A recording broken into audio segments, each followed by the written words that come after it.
Andy Butler, another process question. Andy says, do you ever have a project you're really excited to do, but once you get into it, you find yourself not enjoying it as much as you thought you would and wanting to just quit? If so, how do you deal with that? That happens to me always.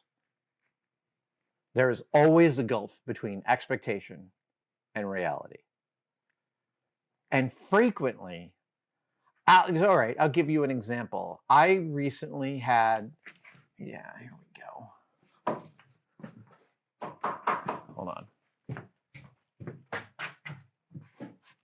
Oh, yeah. Nope, not that one. That one. Oh, crap. Oh. So, this, I know it looks like a bottle. For a minute, it was one of the pommels for this, it was one of the pommels for this sword. And in order to make it, I needed a piece of roughly 1.5 inch stainless, and I did not have it. I had this giant chunk of 2.5 inch stainless. And so I cut off a piece of this, but cutting through this big piece of stainless, even with a powered bandsaw, like my Portabands, is a pain. It's a pain in the ass. It's a pain in the ass for me at this moment in the shop with the blades I currently possess. And I will tell you that the 2 hours I spent trying to cut this piece off drove me absolutely batty. And that's often particularly where I get vulnerable in the gulf between expectation and reality. I come in thinking, oh, this is going to be great. I'm going to take a piece of 1.5 inch stock. I'm going to chuck it in the lathe. I'm going to start to activate it, and I'll break out the sword, and I'll figure out the shape that I want it to be. Or I'll make it a random shape, and that shape will tell me the direction I want to go in. And I think all I need is 1.5 inch thick chunk of stainless, and I don't have it. I need the weight. I don't have any bronze that thick. All right, it's got to be stainless. Okay, I've got this piece of stainless. This is great. I'll cut a piece out of this. I ended up using an annular cutter to lower the size without losing too much stock. And then I started trying to do the cutoff. This is one of the cutoffs, and it's just like the blade starts to wander. It starts to work harden. The work starts to work harden. I get impatient. I'm pushing too hard. The blade's dull. They snap out of their holders. My impatience is a powerful force here, and it can really unhinge me. And so, like, I got super freaking salty about this not working as well as I wanted it to. And this is a cut that I abandoned because I never got around to getting this chunk of steel off. Here's what it led to. It led to me realizing that the little standing bandsaw I have behind the camera here is great for, like, quick cuts like this. But for cutting large pieces of stock roughly squarely, this is a need every shop has. And usually you'd have a drop bandsaw for this. I had a drop bandsaw, but I gave it to Simone because I never used it while it was here. It's too big. A drop bandsaw is too big. But there is a kind of saw that is not too big, and it's a powered hacksaw. And these used to exist all over the place. They're very rare now, and Hemingway Kits makes a powered hacksaw. And this is another, hold on. This is another build I am working on right now. And it will be a set of one-day belts. But here is the main casting, aluminum casting of where the hacksaw blade sits. I have yet to machine it out because I'm still refining this.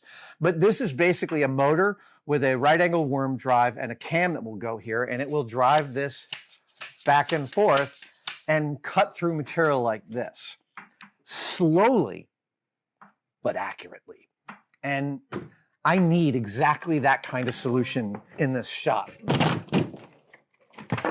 I need exactly that kind of solution, clearly, because the hand tools I have are not up to the task of working with stock like this. And I am working with stock like this, so I need something that is. So, yeah, man, almost any time you are excited about stepping into a thing, you are vulnerable to the first hitch that will prevent you from immediately enjoying doing that thing. And there's this really specific moment that happens here in the shop all the time when I am looking at this, and what I want is this. And where I think the disparity between this and this should only be about 20 minutes of work for real, and it becomes like 3 hours of a grind for real.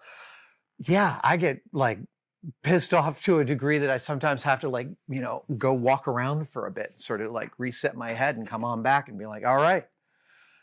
So the other half of how I deal with it is in my more advanced moments, I remember all the time that I have no control.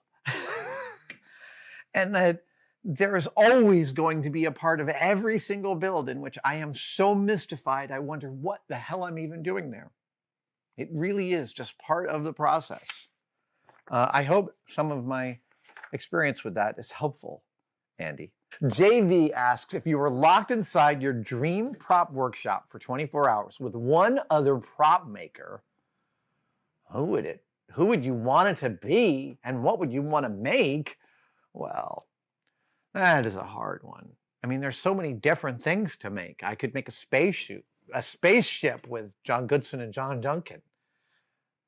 I think of them as kind of one entity of perfect spaceship modeling.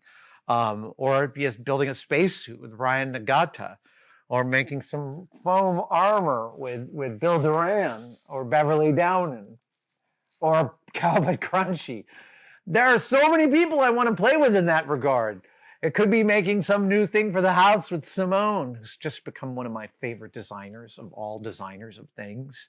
Or making something with Tom Sachs.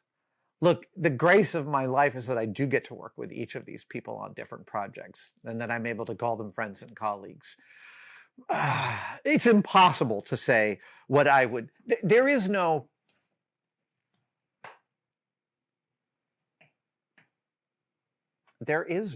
perfect thing. That's the thing that I'm always coming around to saying to these Excelsior questions. What would be the one thing? What is your favorite thing? People come into this cave and a common question is, what is the thing you would run out of here with in a fire? And the answer is all the living people. It's a process. And, a regular question I get is, what is your favorite thing you've ever built? And it's the thing I just built right now. It's the sword. It goes back and forth with me every day from the cave. I'm riding my one wheel through the mission, trying to nonchalantly carry a sword. The other day I'm in the rain and I'm carrying it. I carry the sword like this, right? So my hand is down. The sword is like this. I'm not looking like I'm menacing anyone. I'm not like riding my one wheel, like waving a sword around, So I carry it like this. And I'm at the stoplight on my one wheel and it's raining and I'm in my fireman's coat. Look, I know that I stand out, but this guy is walking past me and he looks over and he's like, dude's carrying a sword. I just loved adding a little bit of surreality to his day. Thank you so much for watching. If you'd like to support us even further, you can by becoming a tested member. Details are, of course, below, but it includes all sorts of perks, and we're building them all the time. You get advanced word and behind-the-scenes photos of some of our projects. Questions, you get to ask direct questions during my live streams, and we have some members-only videos, including the Adam real-time series of unbroken, unedited shots of me working here in the shop. They are weirdly meditative. Thank you guys so much. I'll see you on the next one.